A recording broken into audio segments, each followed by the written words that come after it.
fix them. Which one's Dick Van Dyke? They're really happy. Do you look happy? I do, happy, lucky sweeps. Now for some sporting iniquity. What did cricketer Thomas White invent in 1771? The Yorker. The Yorker? Yeah. To hear a German say the Yorker gives I don't know what it means. It's a fully pitched up ball, but it's well good. Great to hear a What's German googly then? Yeah. Googly is And again,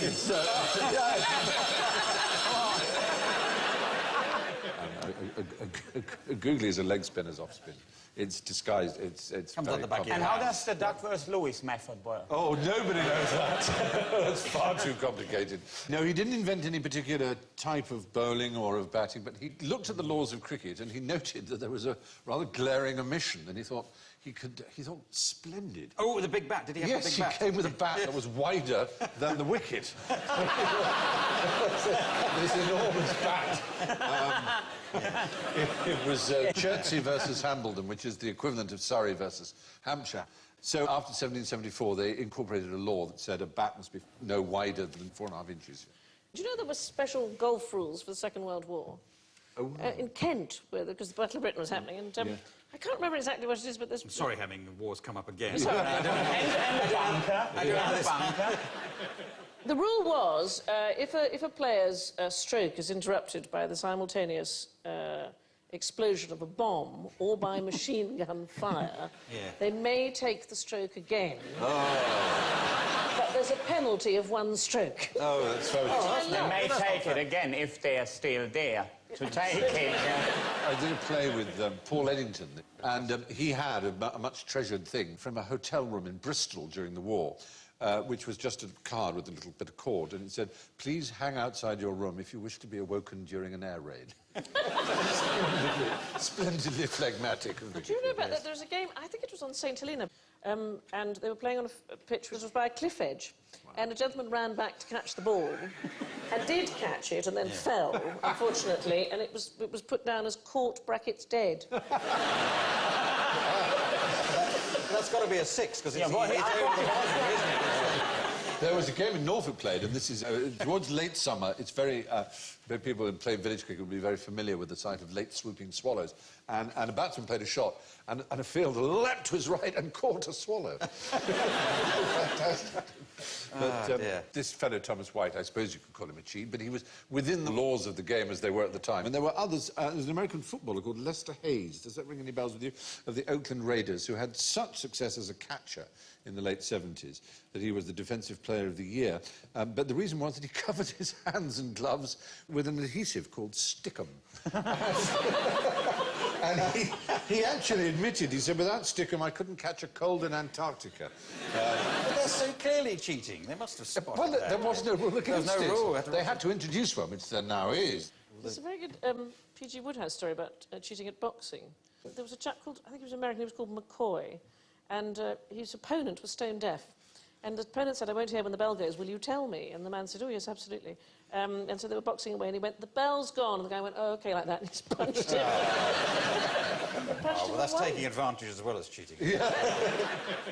And in 1951, the St. Louis Browns baseball team brought a 3-foot-7-inch tall player called Eddie Geidel out to bat, and crouched over at the plate. His strike zone, which, as you know, the pitcher has to hit, was 1.5 inches high. The poor pitcher couldn't get anywhere near. So 4 balls, and he walked to first base, where he was immediately subbed. So which was kind of like cheating, but it isn't. Oh, no, that's not cheating, is it? Because you can scarcely have a rule that says... Quite, says you can't have people with restricted growth. It's all very tricky. There was a jockey at Belmont in New York who, in 1923, died of a heart attack when on a horse, and won. That the horse won. Oh, right. And, of course, the bookies didn't want to pay out. But there was a rule that said the jockey had to be in the saddle. There was no rule that said he had to be alive. Well, he was a brilliant jockey, then, if he clung on even though he was dead. Exactly. Yeah. Pretty amazing. Keep going! So the lucky punters were paid out. And so to that part of the show that's always unfair at the very best of times. It's general ignorance, so fingers on buzzers, if you would. Here is the Old Bailey. What is the Statue of Justice on top looking at? Oh, God. Yes. Nothing. What is that? She's blindfolded. No. Definitely not that. No, she's not. No, it's an odd thing. But no, you can see there, no blindfold. Sometimes that particular statue is not blindfolded, but sometimes it's shown as blindfolded. You're No. So absolutely people right. often at the Old Bailey would say, oh, if you, members of the jury, if you look up and there was a blindfold, I think the people go, well, he wasn't even telling the truth about that. Yes, right. There are many statues of Lady Justice, some of which are blindfolded and some of which aren't. What can you legally do if you come across a Welshman in Chester after sunset? These are laws that got abolished 300 years ago. It's legal to shoot a Welshman in Chester. It's just always repeated. You cannot shoot them. Yes, it is one of those, just as you rightly say, one of these nonsensical things that people cling on to with great sort of pride, and which are nonsensical. Beautiful city, Chester, by the way, of course.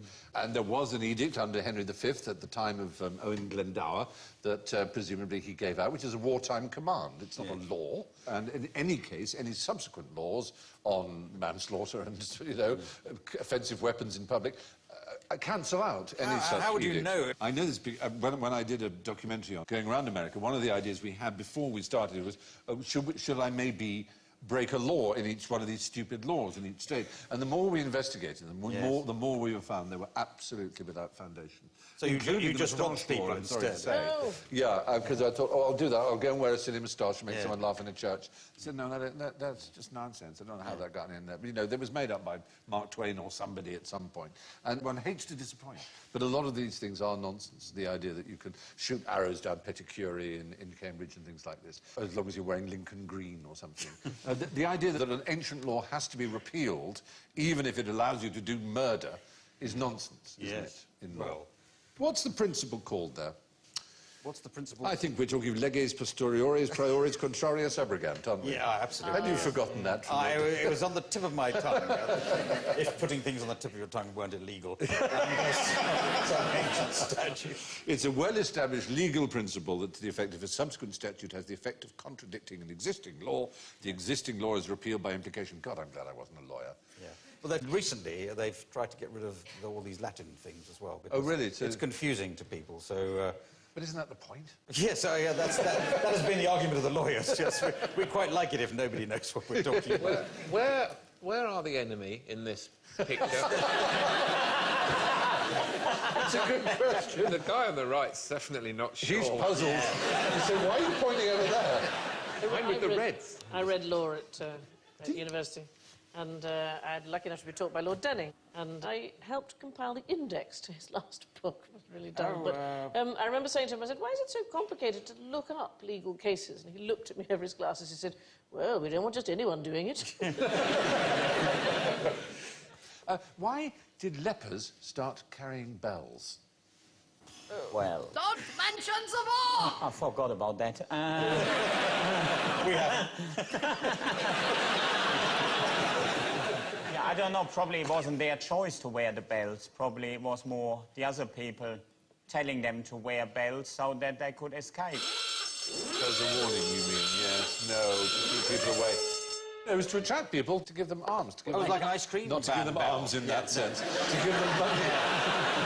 I've lost my arms. Please give me some arms. No, to give them money. Come here and give me money. Yes. After the Black Death and the extraordinary sort of decimation of the population of Europe, sickness became obviously something people were much, much more worried about. And then the bells were used as a warning, but they were originally used to attract people. People were not that frightened of lepers, and for good reason.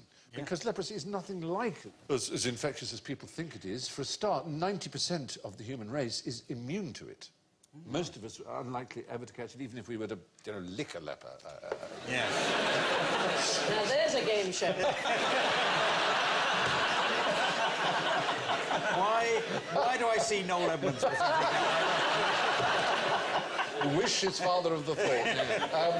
It's quite hard to catch. It's nothing like what, the jokes of, bits falling off and so on. You can get nerve damage, which, if not attended to, can lead to sort of necrosis of the ends of the fingers, but the idea that bits fall off you and whatever is good for jokes, but it's not true. unpleasant jokes? Well, never let the truth stand in the way of a good mediocre joke. joke. Exactly, of a mediocre joke. Exactly right. Now, which of you has the fewest hairs on your head? So may I just volunteer myself? Yes. I would have to, but so it's me, and I'm going to lose 10 points, and even more hair, being annoyed about It's one of the weird, strange things. There's a splendid man called Dr. George Kotsarellis of the Department of Dermatology, the University of Pennsylvania, and he has determined that actually you have the same number of hairs on the scalp as everyone else. Yeah. It's just that some of them are only visible under a microscope. Right. So that's roughly like not having them. No.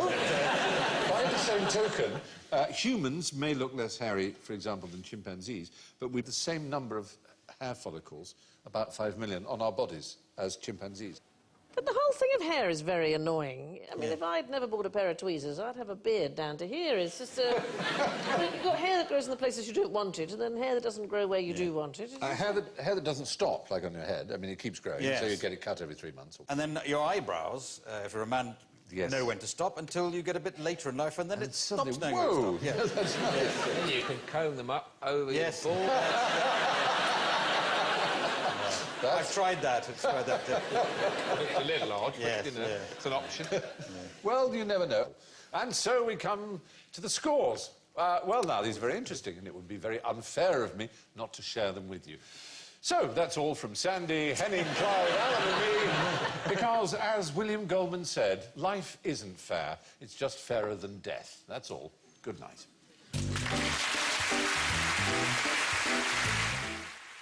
And the comedy continues with Have I Got a Bit More News for You over on BBC One tomorrow at 10:25. Tonight, there's more.